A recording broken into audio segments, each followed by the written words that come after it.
পদ্মায় স্রোত বাড়ায় ২ মাস ধরে একের পর ভাঙন অব্যাহত শরীয়তপুরের নাওডোবা এলাকায়। এতদিন পদ্মা সেতুর কনস্ট্রাকশন ইয়ার্ড ভাঙলেও নতুন করে ভাঙছে ডানতীর রক্ষাবাদ এলাকা। এরই মধ্যে নদীগর্ভে বিলীন বেশ কিছু বাড়িঘর। ভাঙন আতঙ্কে দোকানপাট, বাড়িঘর সরিয়ে নিয়ে যাচ্ছেন অনেকে। ৬ সন্তানকে নিয়ে জাজিরার উকিলউদ্দিন মুন্সিকান্দি এলাকায় বাস করতেন রোকেয়া বেগম। এক রাতে সেই সংসার ভেঙে পদ্মার বুকে বিলীন। আমরা কই যাম, কই থাকবো, পোলাপান কই থাকবো? আমাকে এই ক্ষতিপূরণ আমরা চাই, আমাকে আমরা দাবি আমার আমনুক আছে। পাশের ৩ গ্রামের অন্তত ৬০০ পরিবার এমন ভাঙন হুমকিতে। ঝুঁকিতে বাজার ও ঘাট এলাকার ২৪০ স্থাপনা।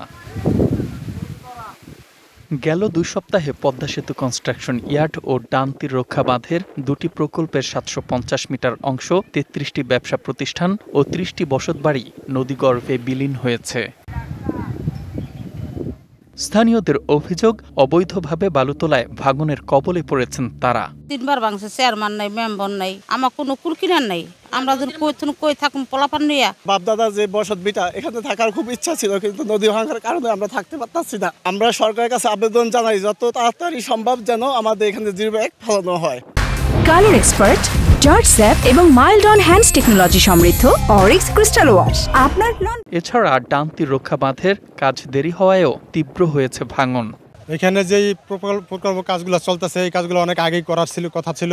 কন্ট্রাক্ট পদ্মা সেতু হওয়ার পরই এগুলো করার কথা ছিল, কিন্তু এগুলো বিলম্ব করার কারণে আজকে দেখেন এই বাড়িঘর ভেঙে সব নদী গর্ভে চলে যেতেছে। পানি উন্নয়ন বোর্ডের থেকে লোক আইসা দেখাশোনা করে আমাদের বইলা গেল কি এই বস্তা আমরা কালকে দিনের ভিতরে ফালাবো। আমার ঘর 8টা ঘর পুরাই শেষ নদীর ভিতরে। পানি উন্নয়ন বোর্ড বলছে, খুলনা শিপইয়ার্ড লিমিটেড দ্রুত কাজ শুরু না করলে বাতিল হবে তাদের ওয়ার্ক অর্ডার। এই বছরে তাদেরকে ওয়ার্ক অর্ডার দেওয়া।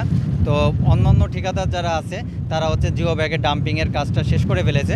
শুধু এই প্যাকেজের জিও ব্যাগের ডাম্পিংয়ের কাজ তারা এখনও পর্যন্ত শুরু করতে পারে নাই। যদি তারা খুব শীঘ্রর মধ্যে অতি শীঘ্র যদি ভালো কোনো প্রোগ্রেস না দেখাইতে পারে, তাহলে আমরা কন্ট্রাক্ট বাতিলের দিকে যাব।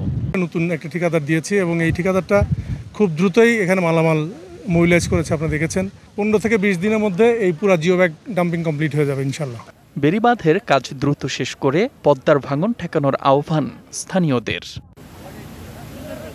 DBC news desk.